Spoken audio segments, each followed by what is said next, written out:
Crime Stories with Nancy Grace.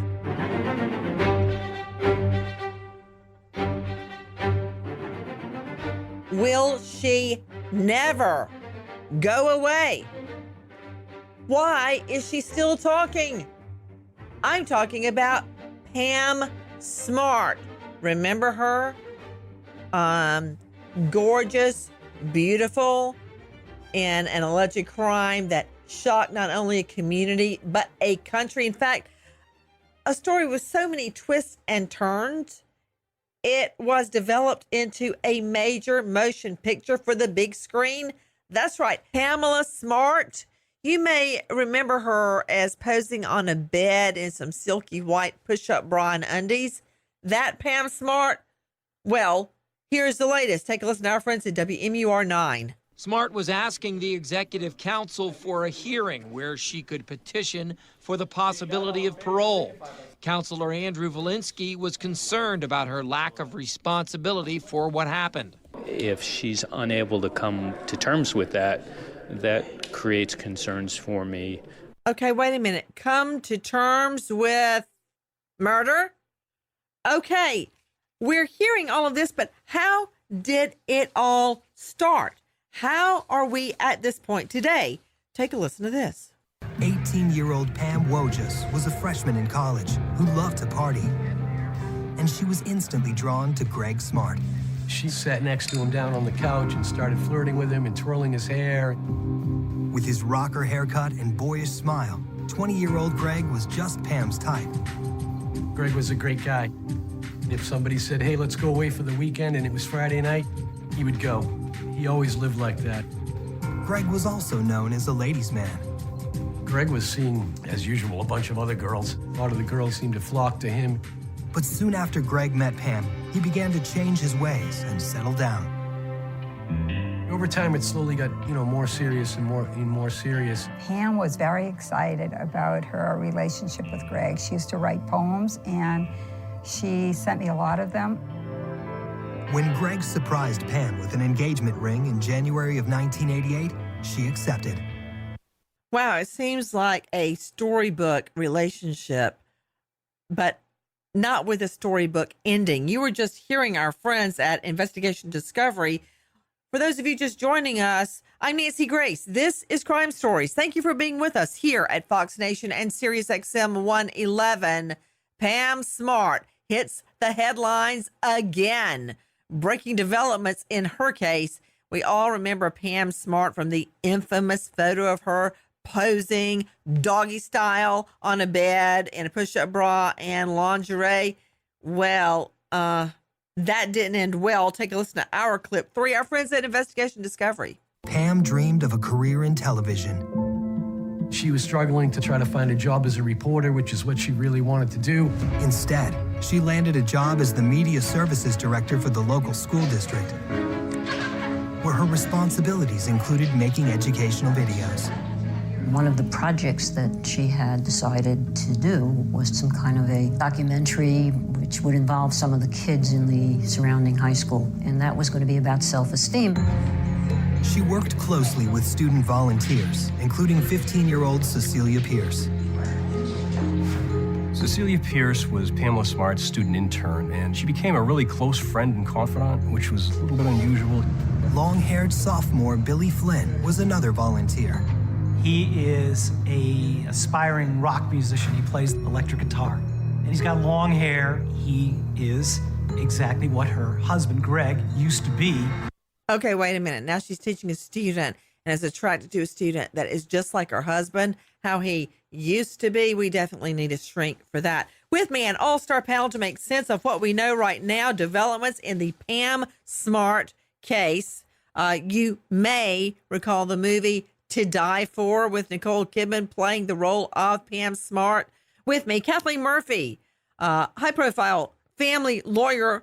That's certainly putting perfume on the pig. No offense, Kathleen Murphy.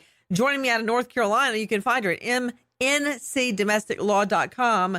Renowned psychologist joining us out of the Manhattan jurisdiction in New York at KarenStart.com. That's Karen with a C. Dr. Tim Gallagher, medical examiner for the entire state of Florida.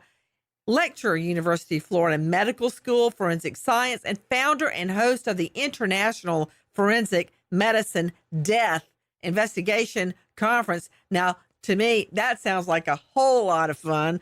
You can find him at pathcaremed.com. Chris Byers joining us, former police chief, Johns Creek, Georgia, 25 years on the force, now PI and polygrapher at Chris Byers Investigations and polygraph.com. But first, I want to go to a special guest joining us today from oxygen.com, true crime author, Hell in the Heartland. Whoa, murder and meth in the case of 2 missing girls. I'm on it. Jax Miller, thanks for being with us. Tell me about Pam Smart and husband Greg Smart's relationship.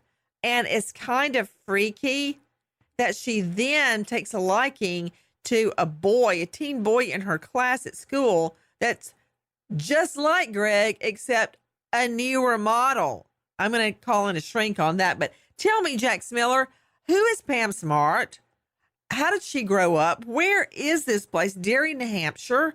And who is Greg Smart? Well, it's funny that you used the word storybook before, because Derry, New Hampshire is that storybook setting. It's that fall foliage in New England. It's the church steeples poking out. It's a town of like 34,000. Wait, hey, you know what you just made me think of? Sure. You know those calendars that have Yes. Jackie shaking her head. Yes, there's calendars, and it's of nature and outdoors, and they'll have some beautiful fall foliage picture, and then they'll have a spire poking up with a cross on the top, a church spire in the middle of it. It's just gorgeous. That's what you made me think of, Jack. That's exactly what it was. And, you know, it's really nice because it's only like 45 minutes away from Boston. So it's a nice alternative for people who don't want the hustle bustle of the city. But it's just like that storybook setting, what you see on TV. It's that perfect New England image. In fact, Robert Frost was from there, I believe. Really? Yeah. It's a really great. How big of a town is Derry, New Hampshire? So it's about 34,000 people, and it's right in between Manchester and Salem. And like I said, it's not the big city, but it's close enough to the big city. It's really just like the perfect all-American town, and that's where Greg and Pam were, and they had this rock and roll marriage. It was kind of perfect in a way, and I say that as a metalhead myself, of course, but it was that perfect headbanging, you know, rock and roll. They had a dog named Halen, you know, very, very rock and roll, but it seemed very loving on the outside. Okay, hold on. I'm just drinking out of the fire hydrant here. It's just too much, too fast. I'm sorry. Okay, the quote, perfect headbanger rock and roll marriage. You know, I hadn't really thought about it like that. But I'm going to take that into consideration. You know, let me go to you first, Karen Stark, New York psychologist joining us in Manhattan today. Karen, first of all, I don't think I've ever seen anyone that reminds me of my husband in his youth. But that's kind of freaky. It's like considering replacing your husband with a younger version of your husband. What does that mean? You know, it makes me think of, Nancy, not a younger David, but somebody who isn't committed to the relationship, is not really capable of attaching, having commitment. And when we think about younger version, we're not talking about somebody who's a few years younger. We're talking about a minor, which is totally unacceptable. That's like pedophilia. Well, you know, if you all weren't awake before, you hear pedophilia, you're awake now.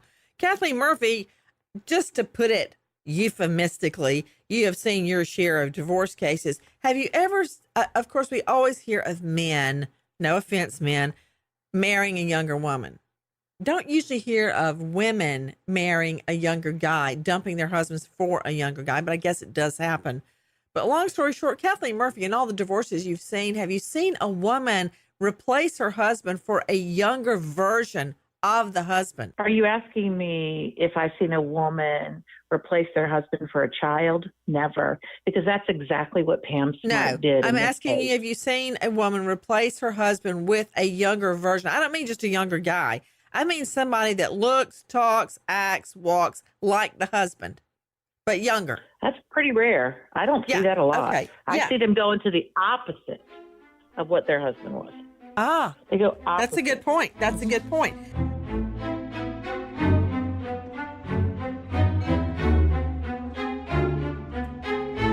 Spring breakers and parents beware. The disappearance of honor student Natalie Holloway is a warning. We head to Aruba with Natalie's mom. What can we learn? Nancy Grace's shocking new investigation, streaming now only on Fox Nation. Sign up today.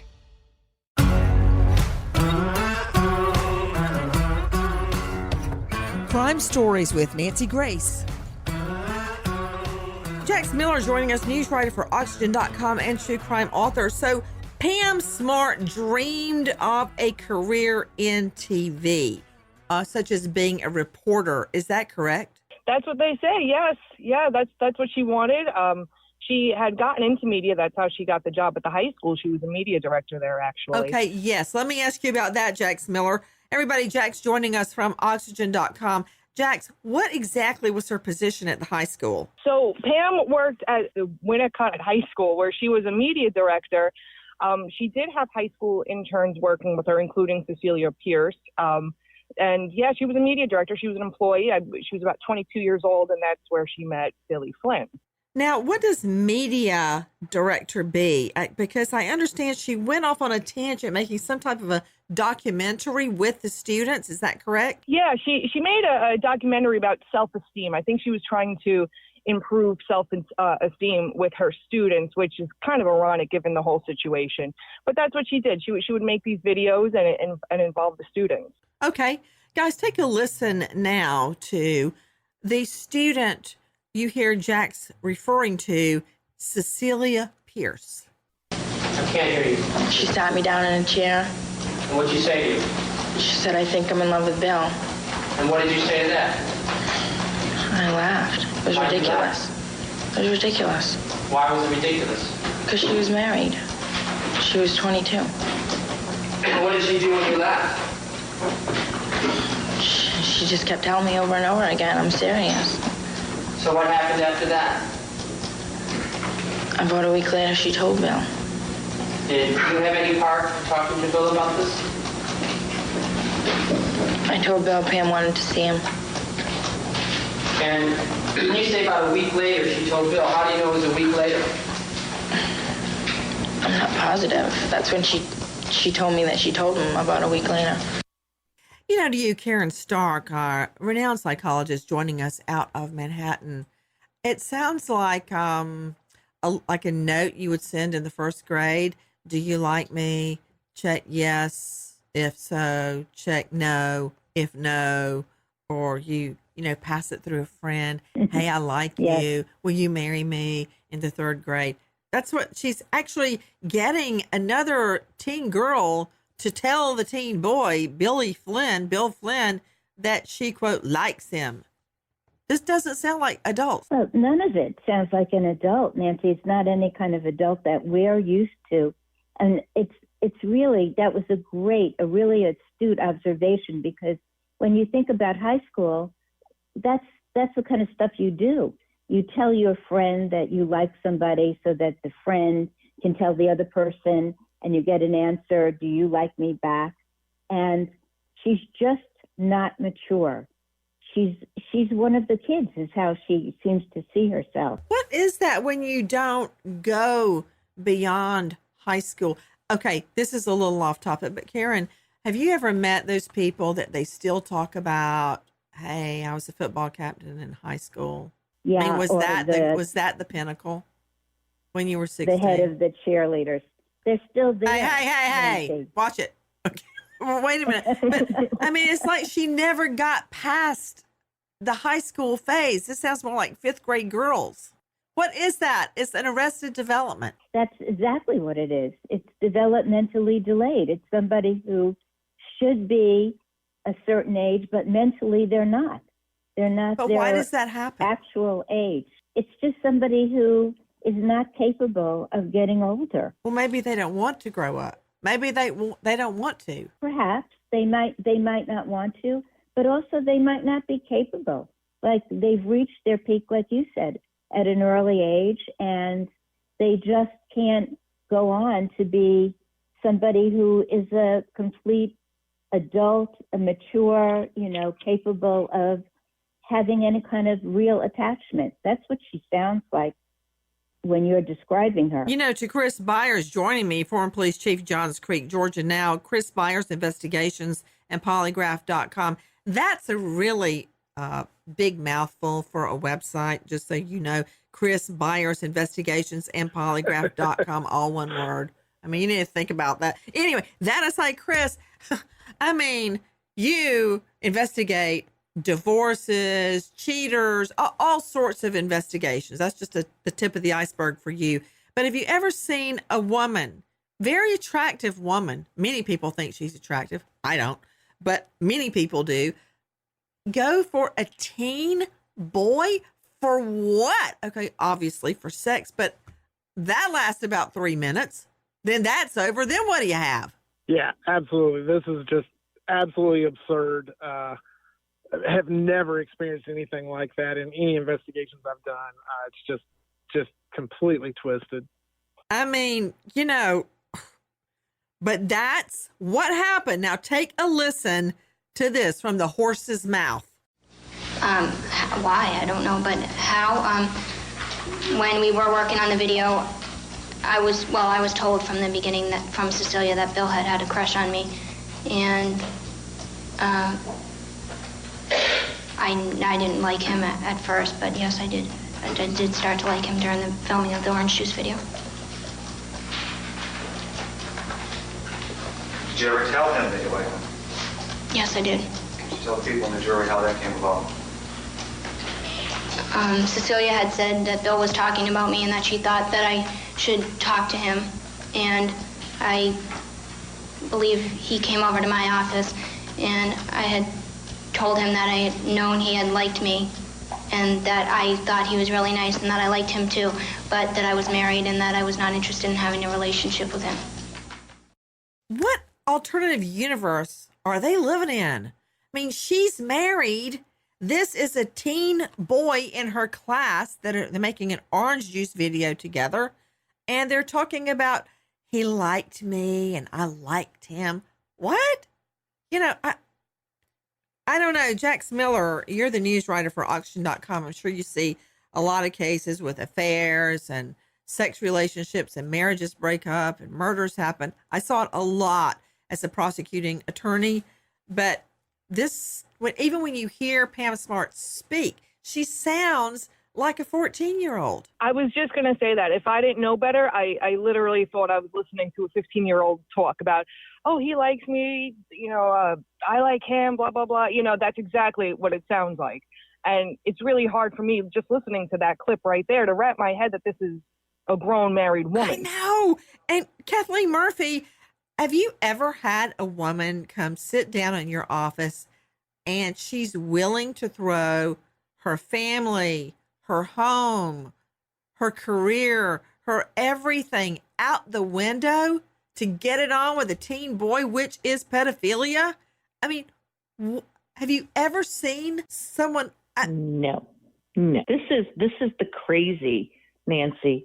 Not only did she take these steps with this minor child, she thought that her relationship with this child was okay. And she thought it was okay. She shared her relationship with the other kids. It was no secret. I know, which makes it even worse. Everybody knew. Guys, take a listen to more of the story of Pam Smart from the horse's mouth. Well, I didn't set out to have an affair with him, but I did. And in February, I believe it was February 27th or something, it was during February vacation also, while I was over his house, we were working on the video, we were in his room, and he kissed me. I really didn't want to have an affair, and I was trying to fight my feelings. Were you successful? Up until March 24th. What happened on March 24th? Bill came over my house, my condo in Derry. Was anyone with him? What was going on? Why that day? Because Greg was gone in Atlantic City. I said I was going to be by myself. Cecilia wanted to sleep over, and Bill asked if he could come. when Bill Flynn asked if he could come over to your house and your husband's gone, do you think it's the same as Cecilia asking to come over and sleep over? No. Did you expect that when he was over, you would have sex with him? Yes. Did you have sex with him when he came over? Yes. I mean, this is breaking every rule of being a teacher, which I taught English while I was waiting to find out if I could get into law school. I mean, all the red flags. Teachers don't go to children's homes when the parents are gone to tutor them. Everything she just said was wrong. Take a listen to what that student, Jackson Miller, first told us about the friend, seemingly in the middle of the mix, Cecilia Pierce. Did you ever see anything for yourself or hear anything for yourself which indicated the defendant was unhappy in her marriage? Yes. What was that? One day when I was going to Pam's office, 5th period, I walked in and she was on the phone, apparently arguing with somebody, and I looked at her and I said, Greg, and she shook her head yes, and she was saying something about getting a divorce, and then they started fighting over who was going to take the dog and the furniture and everything, and then she said, fine, take the dog, and she hung up, and then she said, I told her that was good, you know, that they were going to get a divorce, and she said, well, I don't know what to do. He's going to take the dog and the furniture, and she called Greg's parents she called Greg back and told him she was sorry because she didn't want him to call his parents because she didn't want anyone to know they were having trouble. And more from Cecilia Pierce. Listen. Now, when she said she could either divorce or kill Greg, think she was serious? I thought that she was serious, but that she wouldn't do it or have it done. And how often were you having these conversations with the defendant at this time? Well, at first, it was just like every few days, and then it was every day. And what kind of things would you be talking about? What was going on so far, like what they had discussed last period, what her and Bill had discussed, and what they had decided upon. Things like to wear their hair tied back and to wear dark clothes and to make it look like a burglary. Of all people, why would you confide your murder plan to a teen girl? Why? You might as well just put up a billboard on 3rd Avenue in New York. I'm going to kill my husband. Might as well. And then the moment comes. Take a listen to our friends at ABC Nightline. On May 1st, 1990, just a few days shy of their first wedding anniversary, everything changes. Pamela is at a school board meeting. She gets home about 10 o'clock. She opens the front door, and in the vestibule is her husband. She starts banging on doors. Somebody call 911. Hurry, hurry. My husband, my husband. I was working as an investigative reporter in New Hampshire, and the scanner radio goes off, and we understand that a young man has been murdered inside his condominium. He's got a bullet wound in the back of his head. This looks like a mob hit. This is an execution. I'm still haunted every day by memories of what must have happened to him inside our house before he was killed. It looks like Greg must have walked into the middle of a botched, screwed up burglary. We noticed that several things were moved. We found that the upstairs as well had been ransacked. The dressers had been gone through completely.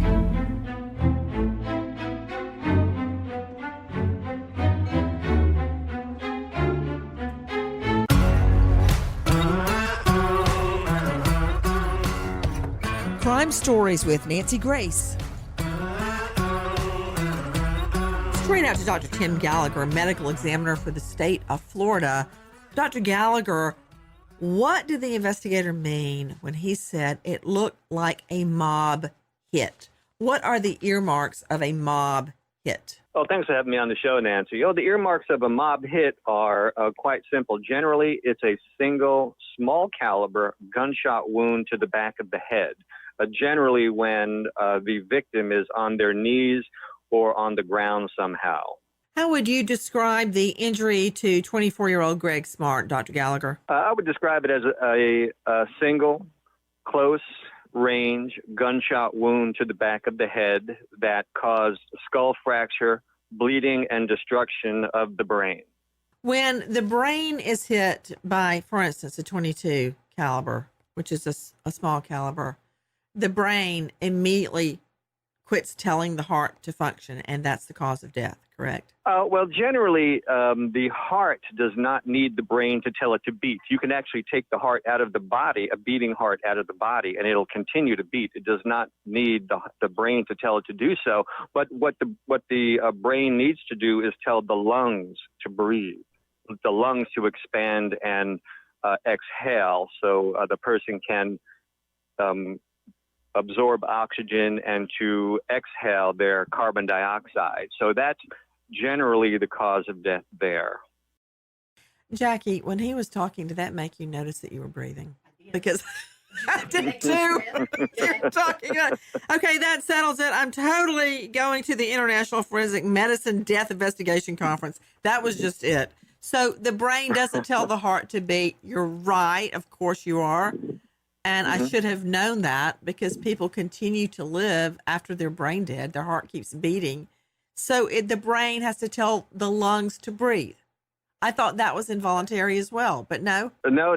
There's a nerve that goes from the brain to the lungs, and that nerve has to be activated by the brain to tell the lungs to either exhale or inhale. So that is destroyed during the injury that they receive from the gunshot wound, and that doesn't occur any longer, and that's generally the cause of death.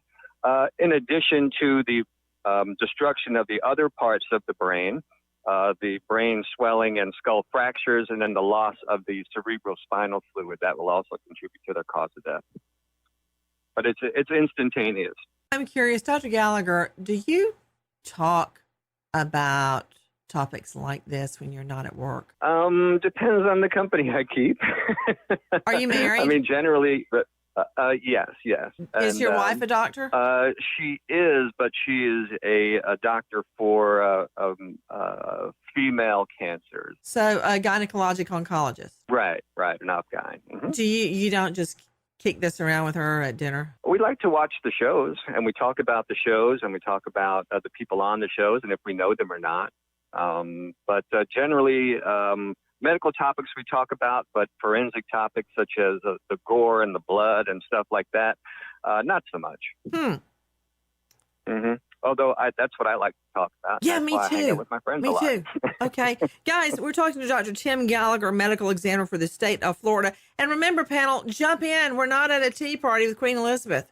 So if you have something to say it. Of course, I'll probably immediately cut you off and reprimand you. But that said, I mean, Kathleen Murphy, are you getting the picture of this woman? It's a grown woman, and she's trading gossip about her love or sex affair with a teen boy, with a high school girl. But, she's not responsible for killing Greg Smart. You do know that. She's not responsible for that. According to Pam Smart and her mother.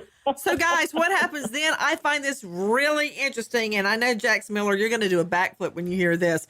Take a listen to our friends at Real Crime Investigation Discovery. Less than 48 hours after finding her husband murdered, Pam phones local TV crime reporter Bill Spencer. Pamela Smart calls me and asks me to interview her, which completely just blows me away and everybody else. When Spencer arrives for the interview, he's stunned by Pam's appearance. A little over 24 hours after a murder, the wife doesn't greet you dressed to the teeth. Makeup perfect, hair perfect. He's even more stunned by Pam's strange behavior. 1 year ago today, we were married right about this, this time. One of the first things that Pamela says is, it's going to be our 1-year wedding anniversary in a couple of days. How would it be if I go into the refrigerator, because I've got the top layer of our wedding cake, and I could go pull that out. You could get some B-roll of me doing that. And wouldn't that make an emotional, poignant moment in your story? And I was like, holy cats, this girl is helping me produce the story. She's trying to She's trying to produce the news story. Jax Miller. I remember when my fiance Keith was murdered just before our wedding, and I remember I couldn't even think straight. I just wanted to go out into a forest and howl. I couldn't even form sentences. Did you hear what the news producer just said? Within less than 48 hours after the murder, Pam Smart's on the phone trying to do a lead story. I wish you could see my face right now. My jaw is on the floor because I've never heard that before. This is the first time I'm hearing that, and I'm having a total WTF moment here. Like, what is that? What is going on? It's diabolical because she knows. Oh gosh, I don't even have words. It's shocking. It's absolutely shocking. It is amazing. Karen Stark, jump in. Well, I'm not the least bit surprised. Think about it, Nancy. She's describing how she feels about this guy, and she says, well, but I'm married. She doesn't say he's 15. She says, well, I'm married. Her morals are correct. She doesn't know what she's talking about. And all she's thinking about now, narcissistically, is that she's going to be in front of a camera and let's get the best story we could possibly get. I'm not surprised at all. I'm not shocked by this. It's all about drama. She's young in her head, and she's not thinking about the loss of her husband, obviously. Not at all. Well, it goes quickly from high school whisperings in the hall about a sex affair with a teacher to ballistics. Listen. Local parent, 45-year-old Vance Latomy, claims he has information about a murder. He's very concerned because he thinks his son may be involved in a homicide. Latomy says that his 17-year-old son, JR, and two of his friends have been talking about committing a murder. Mr. Latomy gets to find out that the gun that was supposedly used was a .38. He owns a .38. He goes and checks to see whether his gun is in fact still where he thought it was supposed to be. Well, he opens his dresser. He takes a look at this firearm. He says, well, wait a second, I didn't clean this. Why is it clean now? The gun is sent out for ballistics testing. When the results come back, police are astonished. The single bullet that killed Greg Smart was fired from Latomy's gun. Police suddenly have three suspects in the murder. 17-year-old J.R. Latomy and his friends, 16-year-old Pete Randall, and 16-year-old Billy Flynn. Straight out to Chris Byers, former police chief, now PI and polygrapher. Chris Byers, I think that a lot of people don't get, and they shouldn't, they're civilians, why should they know this, that a ballistics match is just as positive as a fingerprint, a human fingerprint. Explain. Yeah, every firearm is different. The barrel has grooves and spiraling in it, and when the projectile leaves the muzzle of that firearm, it leaves an imprint that matches only to that firearm. So like you say, it's just like the human fingerprint. There's only one of those that are going to match up. And so it's easy when you have that projectile to come back, find that firearm, shoot some rounds through it and compare it and know that that is the firearm that was fired from. I always wished I had a video to show jurors when guns are actually made. They're made of boiling hot lead, and when the barrel cools down, there are drippings and irregularities on the inside of the barrel, and they harden and they can never be changed. So when a bullet hurtles down that barrel so fast, it leaves markings on the bullet, scars, scratches that no other gun can leave. So when you find the gun in question, you take a bullet and you go to the crime lab and you fire it into a tub of water or a pillow, and then you take your known bullet that you just fired and the bullet from the body or the scene, you look at them under a microscope, and you can see the exact same squiggles or markings on the two bullets. That is how you do it, right, Chris? Absolutely. That's exactly how it works.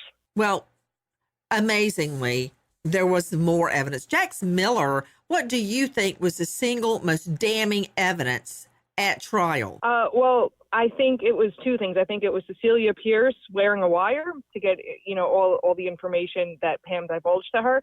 And I think it was Billy Flynn copping to a plea deal in exchange for his testimony. I think that those were the biggest factors. And what exactly was Billy Flynn, the teen boy lover? What was his testimony, Jax? So he said everything. He was in this illicit relationship with Pam.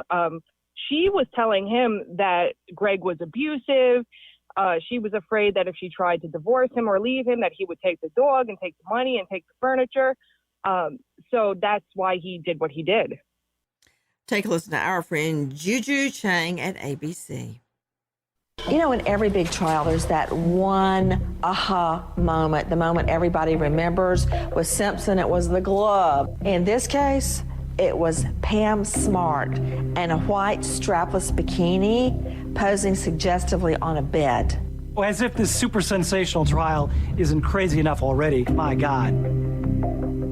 They were made between her and a friend, a girlfriend, for a modeling contest. They took photos of each other. Those photographs made it into court, and the prosecution claimed that she had deliberately taken those to be seductive, to get Billy Flynn to do her bidding, to kill her husband. She said she didn't want him, she's just gonna throw him out. If I wanted him, I could have him. When those photographs come in, you can see it kind of was overwhelming for a teenage boy. This was a lot of sex for a 16-year-old to have. You can get that sense that it had a lot of influence on him, a lot of power over him, enough to make him kill. Bill Flynn was actually 15 at the time. Jax Miller, you hear Pam Smart's mother insisting that these photos that came into trial were innocent. They were taken for a modeling contest, but they came into evidence. Isn't it true? The prosecution says these illicit photos taken by Pam Smart were given to Bill Flynn, the teen boy. Yeah, I know that there were the photos. I know that they had watched some sexually charged films together. It was very clear that she was seducing this child, essentially. And yeah, that was one of the hugest factors in how she got this young boy to kill for her. She can say no, no, no until she's blue in the face. But then when the jury sees the photos she's sending this teen boy, there's really no question in their minds. She set out to seduce the boy. That's child molestation. And then what else would she do? That was the question for the jury. It was no big surprise when Pam Smart was convicted. But what is a surprise is that even to this day, she refuses to accept responsibility. Take a listen to our friends at WBZ4 Boston. I sat down, interviewed her in prison, and she told me she will never admit to planning that murder. It's been 29 years. Is it time to just admit you did it and say you're sorry? Again, I don't think so, because I don't think that a person should admit to a crime they didn't commit. Would it be worth it to admit it, even if it would just help get you a hearing? To me, no. I wouldn't be able to reconcile that and live with myself. I'm saying this is my fault. What about those people who say that's not enough, though? I don't know if anything I ever do is going to be enough. And you're never going to say it. You're never going to say, I told them to kill my husband. No. So even in this new letter, it doesn't seem her position has changed at all. She just says she accepts her role in the crime. And one thing to note, all four of those men convicted in the actual murder, including the one who admitted to pulling the trigger, they've all completed their prison sentences. That is very interesting, that they've all been paroled, but she still remains in prison. She's still behind bars, but the trigger man has been paroled. Now take a listen to Paula Eben, WBZ4. The Attorney General's office is now reviewing the petition and needs to go to an executive council and then the governor. Exactly. She's filed this petition before. It has never gone to a hearing. What are his parents saying about it? Greg Smart's family, we should say, always maintains that she is exactly where she belongs, and they are united in saying they do not believe she should ever be released from prison. Well, we'll continue to follow the developments on this. Governor Sununu is the only person who can ultimately make the decision if she gets a hearing. So, Jax Miller, at the end of the day, what happens with Pam Smart bid for freedom? Well, this was her third time trying for a reduction hearing, and for the third time she was denied. And it's important to mention that all the other defendants, they all tried for reduction for a reduced sentence, and they all got that. They've all been released. She's the only one left. She's the only one left behind bars for Greg Smart's murder. Kathleen Murphy, she's also the only one that refuses to admit she did it. She's not going to get out until she admits. Well, she admits now that she's sorry for her role, as was stated earlier, but the woman had an opportunity to admit her role when Greg's parents were alive, and she still denied her role. She's still denying she orchestrated it. She's saying that she's responsible because she had the affair with a teen boy. She molested him. She is not saying, am I right, Jax Miller? I planned this. This is why Greg's dead. Right. She's not owning it. And another thing that's worth mentioning is that this whole time she said, oh, I didn't make him do it. I didn't convince Billy to do it. He did it himself because I was going to break off the relationship. That's been her excuse ever since. So this is, a very pale image of accepting responsibility. Pam Smart, behind bars, not getting paroled. Now, that's the latest. Nancy Grace, Crime Story, signing off. Goodbye, friends.